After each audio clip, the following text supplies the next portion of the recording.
Bienvenido una vez más a Héroe de la Fe, una palabra de Dios para transformar su vida, con el hermano Walter.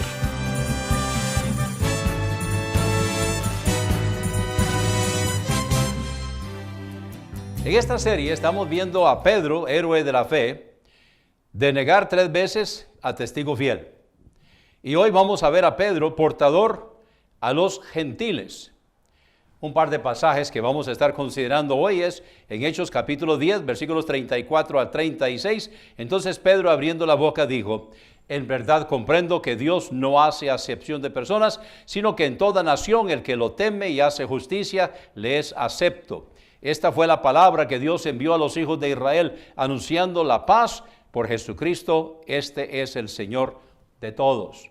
Y luego en el capítulo 15, encontramos los versículos del 7 al 9, y después de mucha discusión, Pedro se levantó y les dijo: varones hermanos, vosotros sabéis que hace mucho tiempo Dios escogió entre nosotros que los gentiles oyeran por mi boca la palabra del evangelio y creyeran.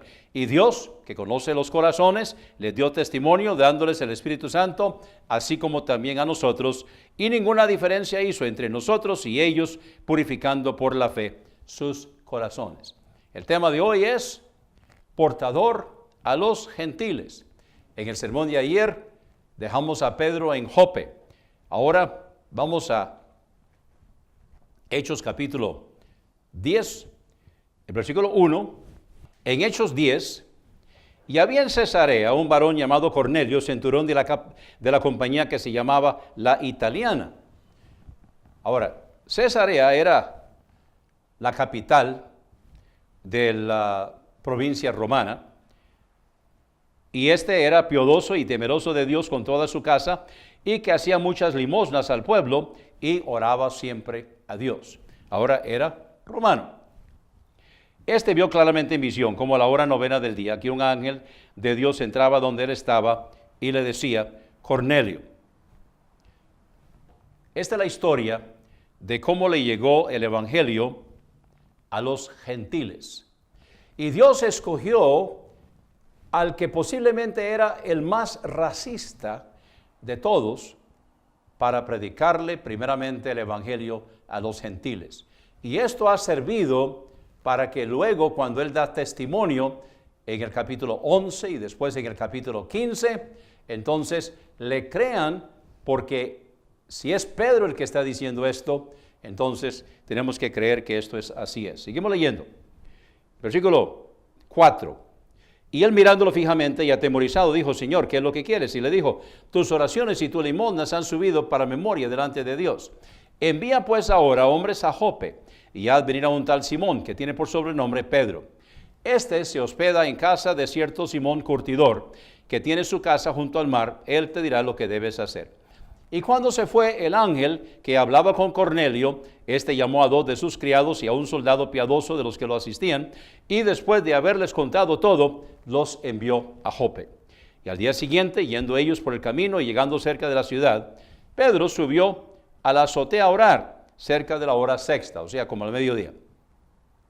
Y sintió hambre y quiso comer, pero mientras le preparaban algo, le sobrevino un éxtasis.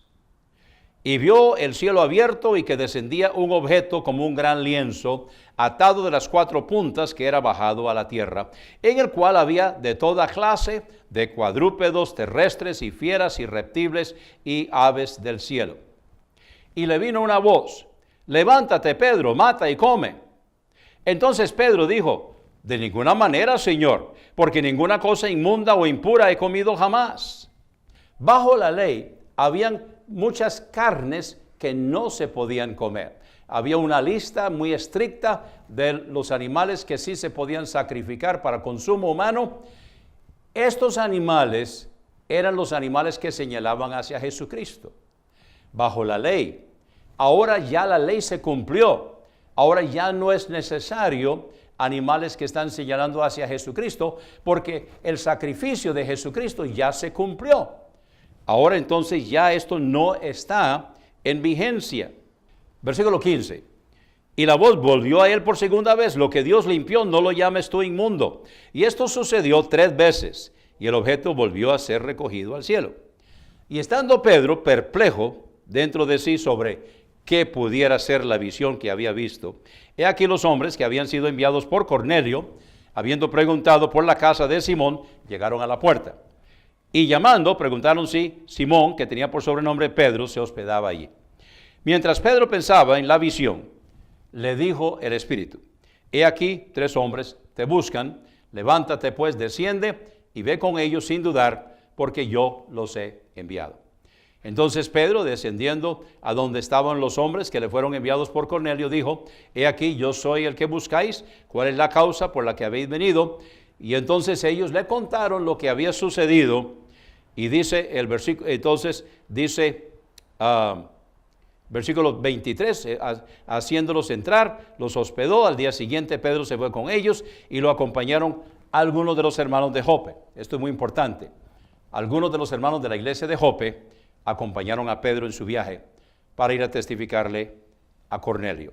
Y al otro día entraron en Cesarea y Cornelio los estaba esperando, habiendo llamado a sus parientes y a los amigos más cercanos. Y cuando Pedro iba a entrar, Cornelio salió a recibirlo y postrándose a sus pies, lo adoró. Ahora, recuerde que se debe adorar solamente a Dios. Versículo 26, mas Pedro lo levantó, diciendo: levántate, yo mismo también soy hombre. O sea, Pedro no recibió, no aceptó la adoración. Y hablando con él, entró y halló a muchos que se habían reunido y les dijo, Pedro está hablando aquí: vosotros sabéis que es abominable a un varón judío juntarse o acercarse a un extranjero, pero Dios me ha mostrado que a ningún hombre llame inmundo o impuro. Por lo cual, al ser llamado, he venido sin replicar, así que pregunto, ¿por qué causa me habéis hecho venir? Entonces Cornelio dijo: hace 4 días que a esta hora yo estaba ayunando, y a la hora 9, como a las 3 de la tarde, mientras oraba en mi casa, he aquí un varón se puso delante de mí con vestido resplandeciente y dijo: Cornelio, tu oración ha sido oída, y tus limosnas han venido en memoria delante de Dios. Envía pues a Jope, y haz venir a Simón, que tiene por sobrenombre Pedro. Este se hospeda en casa de Simón Curtidor, junto al mar, quien te hablará cuando venga. Es importante notar, el ángel no le anunció a Cornelio. Los ángeles no pueden predicar el evangelio.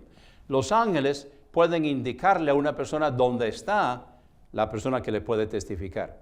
Porque los ángeles no se salvaron, los ángeles no se condenaron, y los que se condenaron están condenados.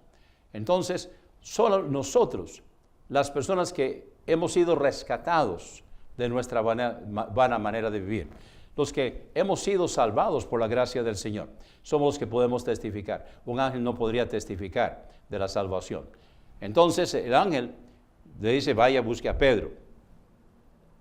Versículo 33, así que al instante envié por ti, y tú has hecho bien en venir. Ahora pues, todos nosotros estamos aquí en la presencia de Dios para oír todo lo que Dios te ha mandado. Es interesante y es importante entender que el siervo de Dios va a hablar lo que Dios le ha mandado, lo que Dios le ha dicho, la palabra de Dios. No debemos hablar cosas nuestras. Lo que yo pienso, lo que yo creo, lo que yo siento, no es importante, no vale. Lo importante es palabra de Dios, que el siervo pueda ser el canal a través del cual se transmite el mensaje, la palabra de Dios. Entonces Cornelio le dice a Pedro para oír todo lo que Dios te ha mandado. Entonces Pedro, abriendo la boca, dijo: en verdad comprendo que Dios no hace acepción de personas, sino que en toda nación el que lo teme y hace justicia le es acepto. Esta fue la palabra que Dios envió a los hijos de Israel, anunciando la paz por Jesucristo. Este es el Señor de todos. De una vez entra testificando acerca de Jesucristo. Porque Cornelio y los demás, ellos estaban viendo lo que decían las Escrituras en el Antiguo Testamento. Ahora Pedro de una vez está aplicando el Antiguo Testamento a Jesucristo. Vosotros sabéis el mensaje que fue divulgado por toda Judea, comenzando desde Galilea después del bautismo que Juan predicó. En cuanto a Jesús de Nazaret, cómo lo ungió Dios con el Espíritu Santo y con poder, el cual anduvo haciendo el bien y sanando a todos los oprimidos del diablo, porque Dios estaba con él. Y nosotros somos testigos de todas las cosas que hizo en la tierra de Judea y en Jerusalén, a quien mataron colgándolo en un madero. A este levantó Dios al tercer día e hizo que se manifestara, no a todo el pueblo. Ya una vez que Jesús resucitó, solamente los creyentes lo vieron. No a todo el pueblo, sino a los testigos que Dios antes había ordenado, a nosotros que comimos y bebimos con Él después que resucitó de los muertos. Vamos a pasar un poco más adelante acá. Versículo 44, mientras aún hablaba Pedro estas palabras, el Espíritu Santo cayó sobre todos los que oían la palabra, y los fieles que eran de la circuncisión, o sea, los de la iglesia de Jope, que habían venido con Pedro, quedaron atónitos de que también sobre los gentiles se derramara el don del Espíritu Santo, porque los oían hablar en lenguas y magnificar a Dios. Entonces respondió Pedro: ¿puede acaso alguno impedir el agua para que no sean bautizados estos que han recibido el Espíritu Santo también como nosotros? Y mandó que fueran bautizados en el nombre del Señor Jesús. Entonces le rogaron que se quedara por algunos días. Ahora, cuando llegó la noticia de esto a Jerusalén, ¿qué pasó? Comenzando en el capítulo 11, versículo 2. Cuando Pedro subió a Jerusalén, contendían contra él los que eran de la circuncisión, diciendo: porque has entrado en casa de hombres incircuncisos y has comido con ellos. Entonces Pedro comenzó a contarles por orden lo sucedido y les contó su experiencia y cómo Dios le había explicado y cómo Dios le había mandado a hacer lo que él había hecho. Vamos a pasar entonces al versículo 15. Cuando comencé a hablar, dice Pedro, cayó el Espíritu Santo sobre ellos, como también sobre nosotros al principio. Entonces me acordé de las palabras del Señor cuando dijo: Juan ciertamente bautizó en agua, pero vosotros seréis bautizados en el Espíritu Santo. Así que si Dios les dio también el mismo don como a nosotros, que hemos creído en el Señor Jesucristo, ¿quién era yo para poder estorbar a Dios? Entonces, al oír estas cosas, callaron y glorificaron a Dios, diciendo: de manera que también a los gentiles ha dado Dios arrepentimiento para vida. Ahora, vamos a pasar al capítulo 15.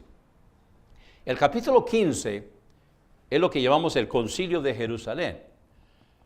Fue convocado este concilio en la iglesia de Jerusalén con los apóstoles, porque algunos judíos habían salido de la iglesia de Jerusalén sin ser autorizados, sin ser enviados, y estaban diciendo en las iglesias que Pablo había plantado, estaban diciendo que había que circuncidarse, había que judaizarse, había que cumplir la ley, así como gentiles no podían ser salvos. Entonces se llamó para ver, y llegaron entonces también de la iglesia de Antioquía, llegaron para ver, y encontramos aquí en Hechos capítulo 15, comenzando en el versículo 7.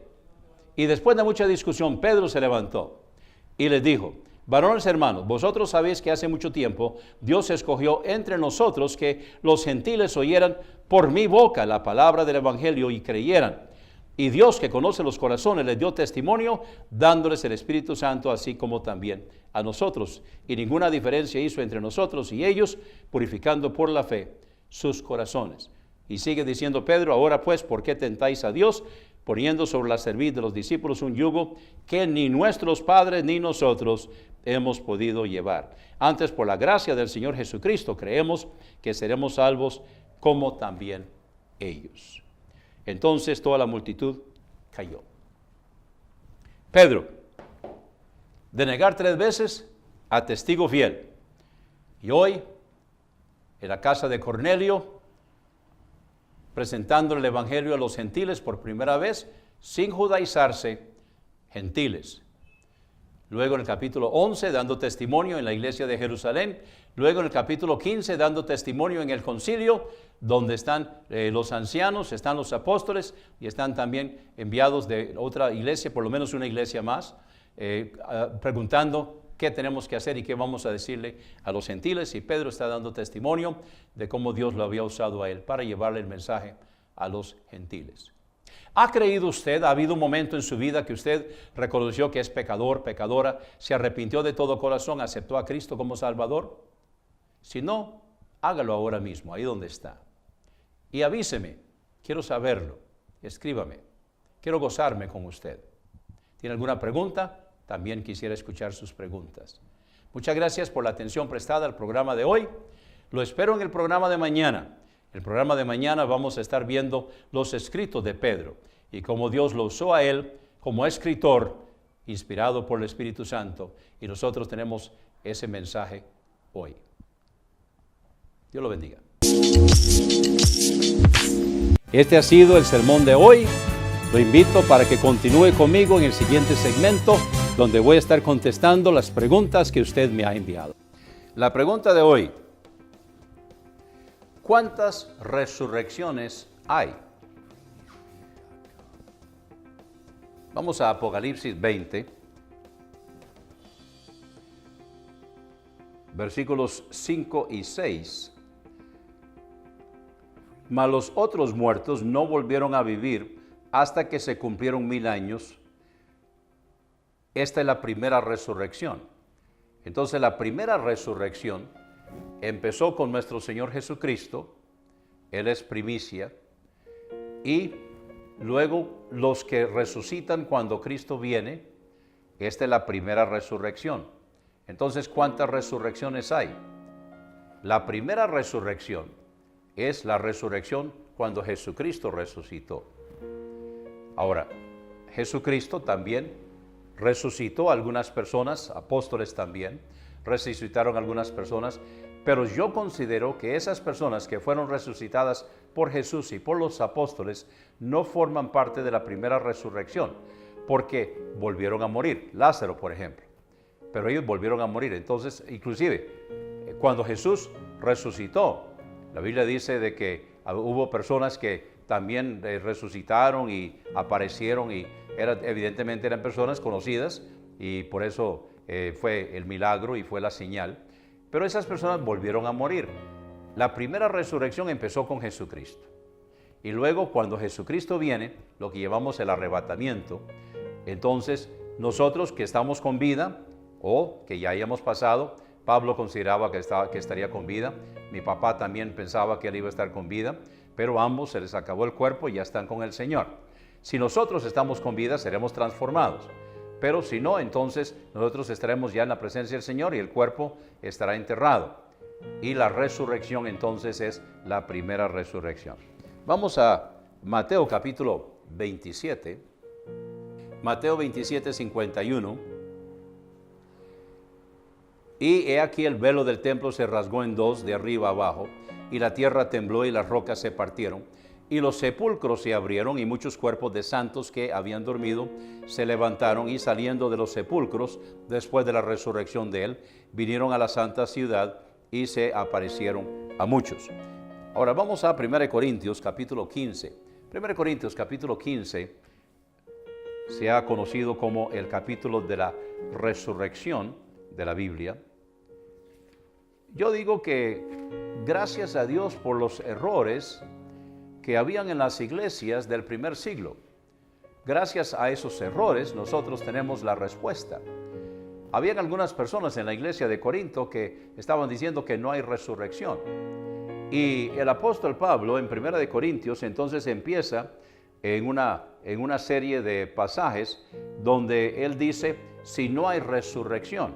Empieza, por ejemplo, aquí en el versículo 12, si se predica de que Cristo resucitó de los muertos, como dicen algunos entre vosotros que no hay resurrección de muertos, y empieza una serie de si no hay resurrección de muertos, versículo 13, porque si no hay resurrección de muertos, Cristo tampoco resucitó, y si Cristo no resucitó, vana es entonces nuestra predicación y vana es también vuestra fe.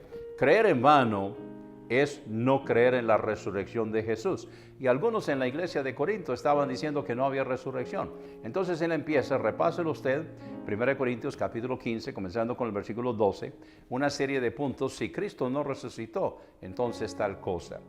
Ahora, volviendo al tema de hoy, en 1 Corintios capítulo 15, vamos a comenzar con el versículo 20. Después de esta serie de si Cristo no resucitó, si Cristo no resucitó.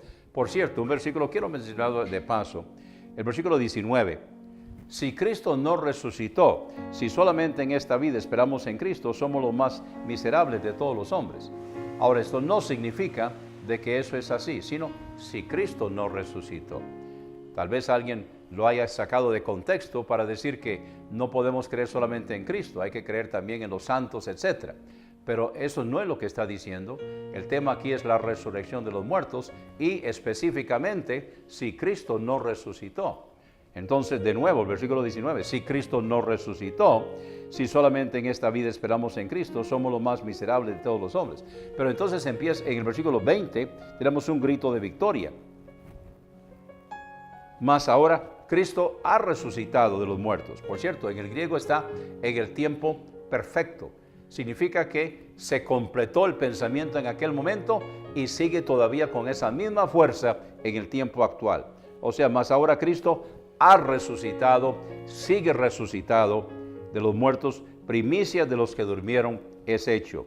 Pues por cuanto la muerte entró por un hombre, también por un hombre la resurrección de los muertos.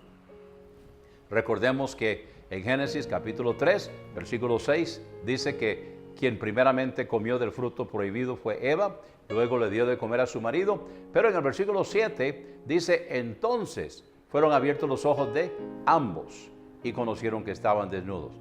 El pecado no entró al mundo cuando Eva comió, aunque ella comió primero. El pecado entró al mundo cuando Adán pecó, porque todos procedemos de Adán, inclusive Eva. Y cuando Adán comió, entonces fue cuando el pecado entró al mundo. Por eso dice aquí en 1 Corintios 15, 21, pues por cuanto la muerte entró por un hombre, también por un hombre la resurrección de los muertos. La deuda que tenía el hombre no podía ser pagada por Dios, pero el hombre pecador no la podía pagar. Tenía que ser un hombre provisto por Dios, Jesucristo. Y entonces la muerte entró por un hombre, también por un hombre la resurrección de los muertos, porque así como en Adán todos mueren, así también en Cristo todos serán vivificados. Ahora tome nota que el versículo 22, serán vivificados, está en el futuro, está en tiempo futuro, porque está hablando de cuando seremos vivificados en la resurrección, cuando nosotros tengamos el nuevo cuerpo, el cuerpo resucitado, el cuerpo glorificado. Entonces, ¿cuántas resurrecciones hay? Hay dos. Vamos a volver a Apocalipsis capítulo 20.